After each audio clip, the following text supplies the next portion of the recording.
Hello friends. आज इस video में हम बात करेंगे फाइनेंशियल मार्केट्स के बारे में। पहले देख लेते हैं कि फाइनेंशियल मार्केट का मतलब क्या होता है। ये हुआ एक ऐसा बाज़ार जहां अलग अलग तरह के फाइनेंशियल एसेट्स का क्रिएशन और ट्रेडिंग होती है।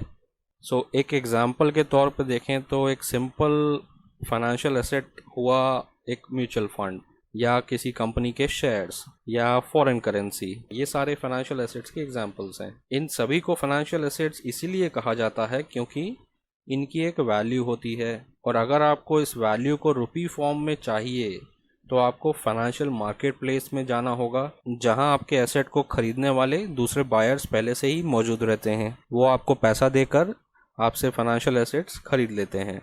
Financial market refers to a marketplace where creation and trading of financial assets such as shares, debentures, bonds, derivatives, currencies, etc. takes place.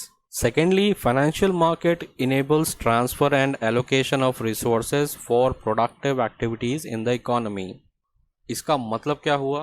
Financial market ये इनेबल करता है कि लोगों के पास जो एक्स्ट्रा रिसोर्सेज हैं सेविंग्स के रूप में, हम सभी सेविंग करते हैं कुछ ना कुछ पैसा और उसको फिर इन्वेस्ट करते हैं। अब वो सेविंग्स आपके पास ही पड़ी रहेंगी, अपने घर में ही पैसा रखा रहेगा, तो उस पैसे का इकोनॉमी में मूवमेंट नहीं होता है।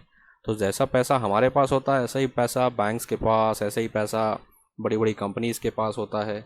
अगर ये पैसा नहीं घूमेगा देश के अंदर तो मनी सप्लाई पे इफेक्ट पड़ता है।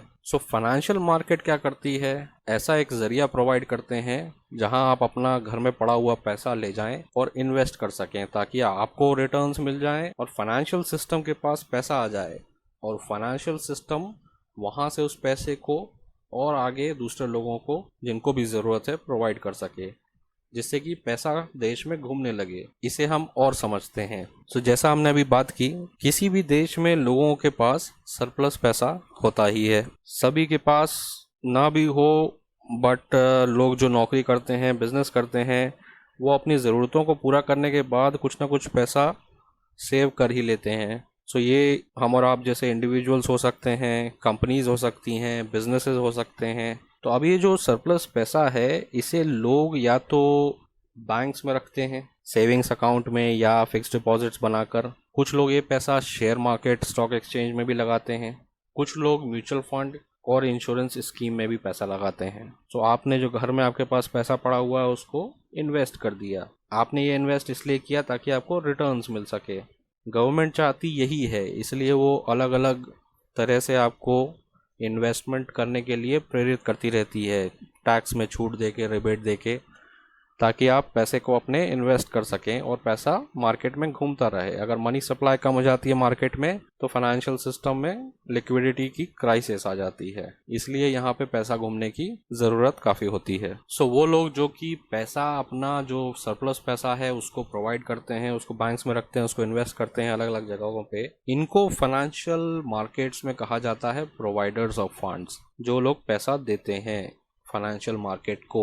अब दूसरी ओर वो लोग होते हैं जिन्हें पैसे की ज़रूरत होती है। लोग पैसे लोन पर लेते हैं घर बनाने के लिए या सामान परचेस करने के लिए, ट्रैवल करने के लिए, एजुकेशन जैसी चीज़ों के लिए। और इसी तरह जो बिजनेसेस होती हैं, कंपनीज होती हैं, उन्हें भी पैसा चाहिए होता है, तो वो लोन लेते हैं अपने बिजनेस को चलाने के लिए या एक्सपांड करने के लिए।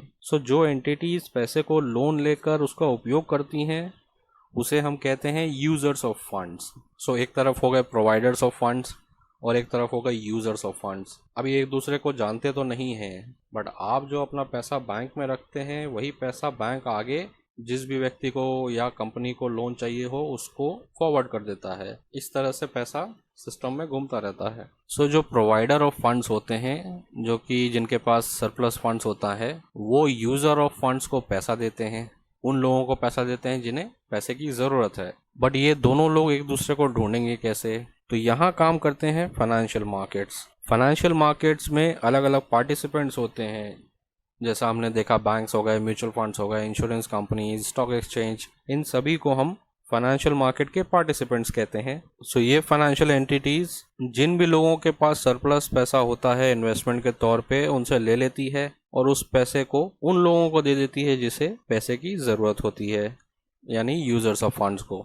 अब ऑल्दो यूजर्स और प्रोवाइडर्स एक दूसरे को नहीं जानते, बट प्रोवाइडर का दिया हुआ पैसा ही फाइनेंशियल इंटरमीडिएरीज के थ्रू यूजर्स तक पहुंचता है, और ऐसा क्रिएट होता है पैसा इकोनॉमी में। ऐसा ही पैसे घूमता रहता है इकोनॉमी में। इसलिए अगर आपके घर में पैसा पड़ा होगा तो उसका इस्तेमाल पैसा क्रिएशन में नहीं होता है, इसीलिए गवर्नमेंट पुश करती है आपको इन्वेस्टमेंट करने के लिए। अब बात करते हैं जो मेन फाइनेंशियल सिस्टम के हिस्से होते हैं, उनमें सबसे बड़ा रोल होता है बैंक्स का।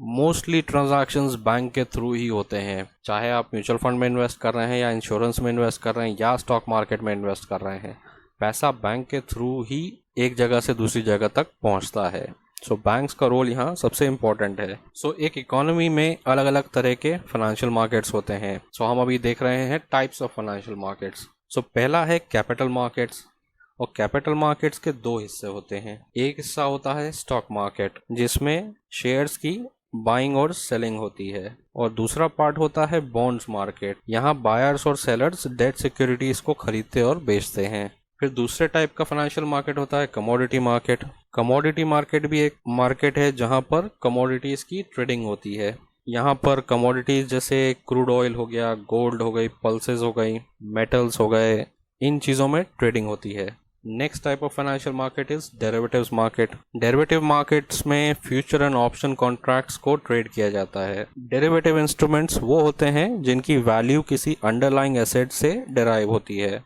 फ्यूचर्स कॉन्ट्रैक्ट्स, ऑप्शन कॉन्ट्रैक्ट्स के द्वारा यहाँ ट्रेडिंग होती है। इसके अलावा फॉरवर्ड कॉन्ट्रैक्ट्स में भी ट्रेडिंग होती है।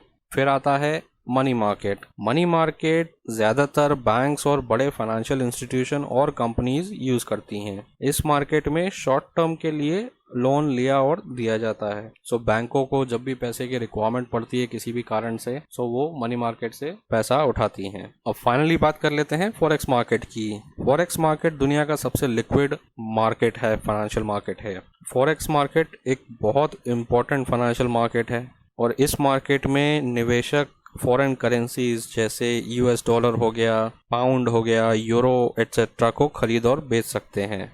फॉरेक्स मार्केट सबसे लिक्विड फाइनेंशियल मार्केट है जहां ट्रेडिंग वॉल्यूम्स बहुत हाई होते हैं। अब देख लेते हैं फाइनेंशियल मार्केट्स के फंक्शंस क्या होते हैं। सो पहला फंक्शन फाइनेंशियल मार्केट का ये हुआ कि ये उन लोगों को फंड्स मुहैया करवाता है जिन्हें कंजम्पशन या प्रोडक्शन के लिए पैसे की ज़रूरत होती है। सो सेकेंड फंक्शन हो गया exchange of money. Financial market ये भी इंश्योर करता है कि जिसे पैसे की ज़रूरत है उन्हें कम इंटरेस्ट पे पैसा मिल जाए, और जिसे इन्वेस्टमेंट करना हो उन्हें अच्छे रिटर्न्स मिल जाएं।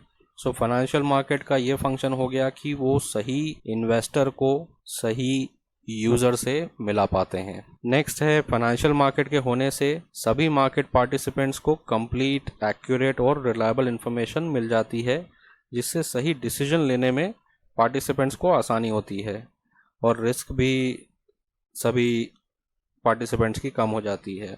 Financial market, proper financial market ना हो तो ऑफ कोर्स इन्फॉर्मेशन नहीं मिलेगी और आप प्रॉपरली डिसीजन मेकिंग नहीं कर पाएंगे। ऐसा पहले हुआ करता था, आज की डेट में तो बहुत बढ़िया सिस्टम्स क्रिएट हो गए हैं जहां पे आपको round the clock updated information her type के इन्वेस्टमेंट्स के बारे में लगातार मिलती रहती है। नेक्स्ट फंक्शन जो कि बहुत इंपॉर्टेंट है वो ये है कि financial market sufficient liquidity provide करवा पाते हैं, जिससे जब भी किसी को अपने इन्वेस्टमेंट सेल करना हो तो उन्हें बायर्स मिल जाएं और बायर्स को सेलर्स मिल जाएं। अगर फाइनेंशियल मार्केट नहीं है और आपने शेयर लेके रखे हुए हैं तो आप उसको बेचने में 20-50 दिन लगा देंगे, आपको पैसा नहीं मिलेगा। ऐसा पहले हुआ करता था, बट आज की डेट में 2 दिन के अंदर पैसा आपके अकाउंट में ट्रांसफर हो जाता है अगर आप कोई भी शेयर बेचते हैं तो। और लास्ट फंक्शन हुआ फाइनेंशियल मार्केट का कि फाइनेंशियल मार्केट में प्रॉपर रेगुलेशंस होते हैं, जिनके चलते पूरा मार्केट एक सिस्टमैटिक तरीके से चलता है।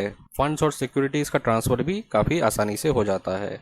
सो ये भी एक इम्पॉर्टेंट फंक्शन हो गया फाइनेंशियल मार्केट्स का। सो ये थे फाइनेंशियल मार्केट्स के फंक्शंस। अब हम देख लेते हैं फाइनेंशियल मार्केट का स्ट्रक्चर इंडिया में कैसा है। सो इंडिया में भी फाइनेंशियल मार्केट के अंडर मनी मार्केट्स आते हैं, कमोडिटी मार्केट्स आते हैं, करेंसी मार्केट है। सो इस टाइप का स्ट्रक्चर है फाइनेंशियल मार्केट्स का इंडिया के अंदर भी। आज की डेट में सारे ही फाइनेंशियल मार्केट काफ़ी लिक्विड हैं, सभी जगह लिक्विडिटी काफ़ी मौजूद है, काफ़ी कुछ रेगुलेटेड भी हैं सारे मार्केट्स। सो 20 साल पहले दुनिया डिफरेंट थी, आज की जो फाइनेंशियल मार्केट्स है वो काफ़ी चेंज हो चुके हैं और दुनिया भर से कनेक्टेड भी हैं। सो ये था फाइनेंशियल मार्केट्स के बारे में एक छोटा सा वीडियो। आई होप आपको ये पसंद आया होगा। चैनल को प्लीज़ सब्सक्राइब करें और इस वीडियो को लाइक करें। हम इसी तरह के वीडियो रेगुलरली अपलोड करते रहते हैं। सो come back to our channel and thanks for watching. Goodbye.